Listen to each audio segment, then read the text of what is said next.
Nexus Standard MP V3 with the 10-inch 10 kilohertz double D coil.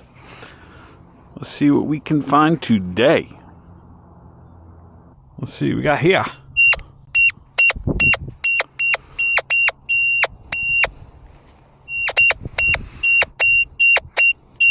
Seems there we go. Seemed large at first. Well, let's see, maybe it is.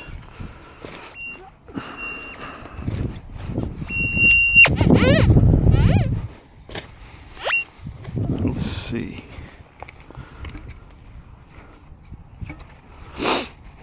Usually I find a lot of coins in this area. Usually. Doesn't mean it's a guarantee. Well, usually I do. Nope. This ain't a coin, but this is a key. We open up with a key. I just put the plug back in. Obviously there's more than one key here, or let's pop her back open. I was too hasty.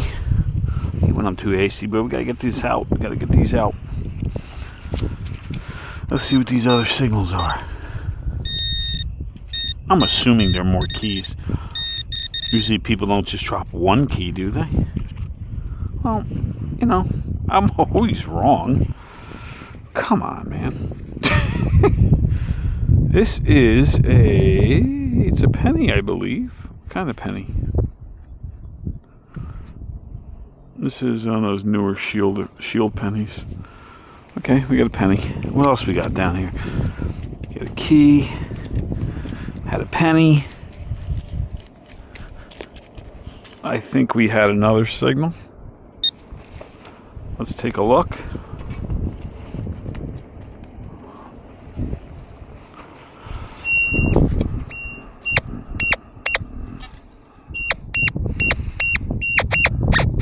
Right next to the plug. Gotta dig another.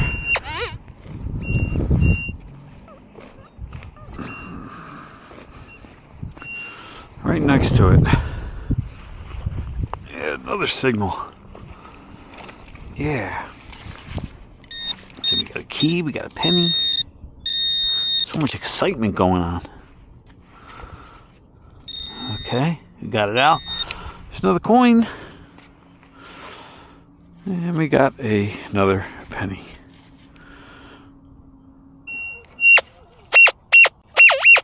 Alright.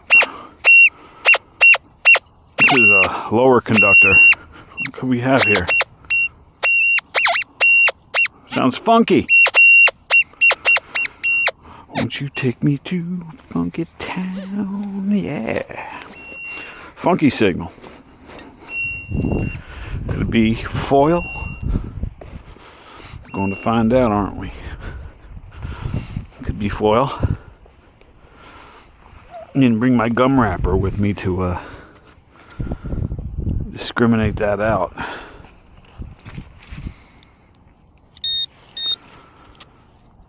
Also, why did I dig such a... Oh, look at that. It is not terribly deep, but it is on the deeper side. Yeah, still going down. Going down. Yeah, we're going down. I'm going down, alright. What we got? I think I got me an old-fashioned ring pole. Yep. Ring pole with a beaver tail. Hey now. For the fun of it today, I'm hunting with iron rejecting gauge. So, I'm not going to hear all the iron in the ground. At a spot that things aren't too deep. This is a parking lot, so we're pretty much looking for fresh drops. You asked me why am I making a video about this again? Well, let's check out the performance of the machine in this environment. Currently, I don't have any really old permissions. You know what I mean? Old. I mean, I have old permissions, but they're pretty much tapped out. This is the United States. This isn't like in Europe where can have so many thousands of years of finds, or hundreds of years of finds.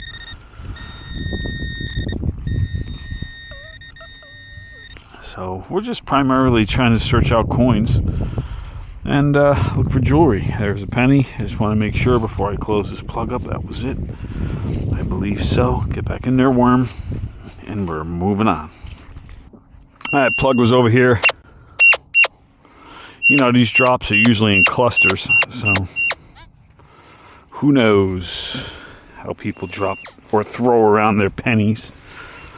You know, is it a penny? I don't know.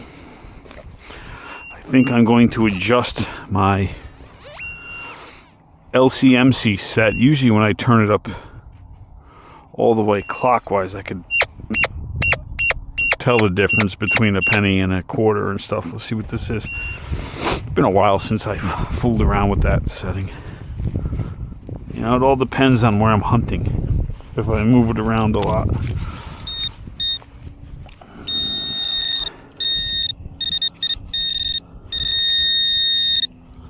And there we have, like I said, people drop stuff in clusters. Here we have a clad dime.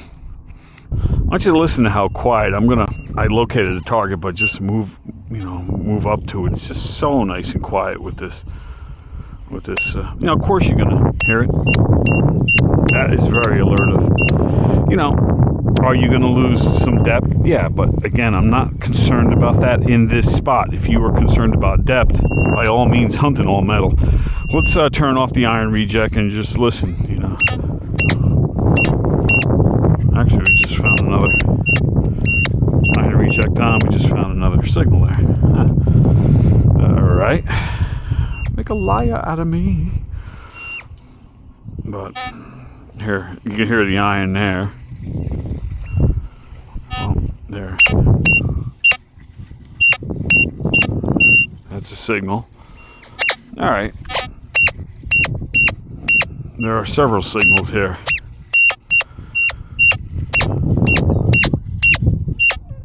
That's what iron reject on. So sorry about that foul up. I thought maybe there was some more iron over in this spot than there was. We'll just take all these out one at a time.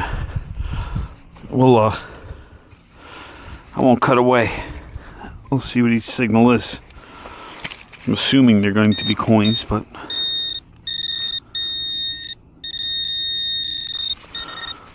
let's see what we got.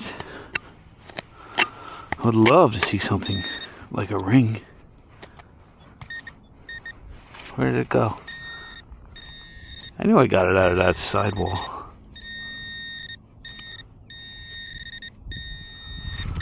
I got it out, but I lost it. Here we go. First quarter of the day. And that's an old drop, because you could just tell by the tarnishing on it. Okay, that's the first coin of the 3 that we're going to try to dig up. All right, let me kind of move along here. Sorry, still got a stamp on that.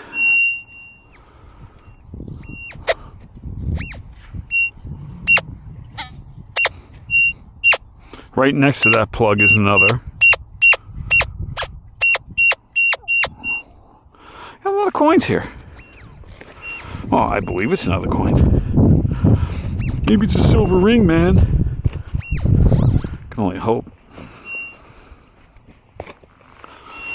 You know, I practice with this machine. This is good practice for when you do get to those spots with older coins. Look at that. You can see is that the coin, or is that just, I think that's just an imprint. Yeah, that's just the imprint. The coin should be right down here. But it's good practice. So I'm ready to roll with my Nexus when I get to a new permission with older coins from the 1800s and stuff. All right, that's a dime. And I really dig the performance of this machine. I'm gonna eventually try it. And I tried in some of those tot lot type places, and I know a couple places where there was like, music festivals where I can go hunt those fields, and kind of lost the spot where some of them other coins were. Obviously, here it is. And I think it'll be exciting to try it in one of those festival spots. You know, people lose all kinds of things. You know, they're drinking beer, they're partying, they're dancing. Their bling is flying off their fingers and their necklaces. And who knows? And I'm sure plenty of coins are there. There's a coin right there. Don't even need the pinpointer. We'll peel that penny right out of there. Okay. Before I close her up, I didn't even turn on the pinpointer. Sorry about that. Before I close it up, let's listen. Yep, that was it. That was it. And we still have one more to dig up in this area. Yeah, coin galore here. But, you know, can you use an analog machine like a dais? I think so. I'm having fun with it. All these coins that I dig up, you can tell by the color. You know, they're white, yellow, and white. So just like, sort of like a VDI, you can tell what you're digging up. There it is. Knew there was another. So those of you with the V3 Plus in your iron reject, go to a spot where you know you have some shallower targets. And when I say shallower, I mean, you know, the Nexus, you know, I'm sure with this double D, I mean, we'll fool around today with the iron reject on, but I wouldn't doubt that this thing will still hit pinpointer deep on coins, even with the iron reject engaged. It's just type of machine it is. My threshold's about at 10 o'clock. If I want to push it, I could turn it up a bit. Just remember, when you're using VCO, I tend to turn the VCO down a bit. You know, so some of these coins, most of these coins are, you know, 3-4 inches deep. But, hey, it's a lot of fun. What else would I be doing? Sitting on the couch watching TV? What do we got here? The dreaded pull tab. What would be a hunt without a pull tab? You know, the other day I went the entire hunt without digging a ring pull or a pull tab. I don't know how the hell that happened, but it happened. That was a strange day for me. All right, everybody. Thanks for coming along on this journey, and we'll see you on the next one.